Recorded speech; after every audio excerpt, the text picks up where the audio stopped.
Bonjour, Christophe Bellet, dirigeant du cabinet Gagné en franchise. Le cabinet intervient dans 3 sujets. On lance des concepts en franchise, comment devenir franchiseur. Nous accompagnons des franchiseurs un petit peu plus matures sur leur stratégie commerciale et leur stratégie développement, tant sur la France que sur l'international. Et nous avons une 3e activité, nous faisons du recrutement de franchisés. On travaille au global pour une grosse trentaine d'enseignes, France et internationale. La franchise, c'est un secteur qui se porte bien. On a quelques chiffres, 1850 franchiseurs, 70 000 franchisés et un petit peu plus de 370 000 personnes qui travaillent directement pour la franchise. Et si on parle en métier induit, on est à plus de 700 000. Les tendances, on a bien sûr la tendance de fond sur la restauration, on a toujours la tendance de fond sur le service à la personne. Après, je pense que tout ce qui est service, prestation, fonctionne bien, voire même très bien. Et puis je crois qu'il faut aller chercher des niches. Et plus le concept va être différenciant, plus c'est pertinent. Dans les concepts différenciants, si je peux faire un peu de pub, on a par exemple Répar Store, préparation de store, on est vraiment sur un tout petit marché. On a aujourd'hui des franchisés qui sont très très satisfaits. La garde d'enfants qui se détache un petit peu du service à la personne, qui reste là, qui est un bon secteur. Dans la restauration, il y a encore des choses à faire.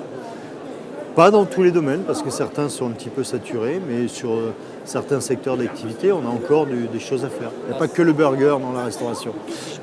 La franchise, ce n'est pas une assurance tout risque. On réduit considérablement le risque. Ce qui est important, c'est de bien mesurer quel est le mode de fonctionnement du franchiseur. Et dans notre activité de recrutement de franchisés, on a sélectionné en amont plus de 30 secteurs d'activité. Donc on est allé chercher des secteurs qui fonctionnent, pas des secteurs qui sont éphémères, pas des secteurs qui ont un faux savoir-faire. Donc ce qui est important, c'est que le franchiseur ait un vrai savoir-faire. Moi je dirais plus loin, que ce savoir-faire il soit différenciant, qu'il amène un plus. Et après, qu'il soit en réelle capacité d'accompagner ses franchisés.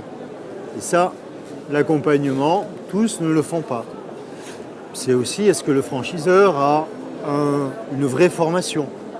Est-ce qu'il nous forme 3 jours ou est-ce qu'il nous forme 4, 5, 6, 10 semaines? Et là, on commence à voir des enseignes qui tiennent un peu plus la route.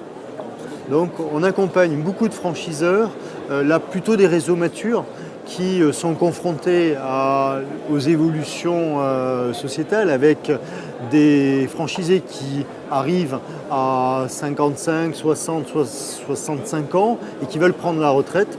Donc on va les accompagner sur la reprise de ces franchisés. Un marché qui est souvent un marché caché, sur lequel on communique très peu. Et donc ils prennent appui sur un cabinet comme le nôtre pour trouver des candidats repreneurs pour que cette relation tripartite entre le candidat, le franchiseur et le cédant se passe dans les meilleures conditions.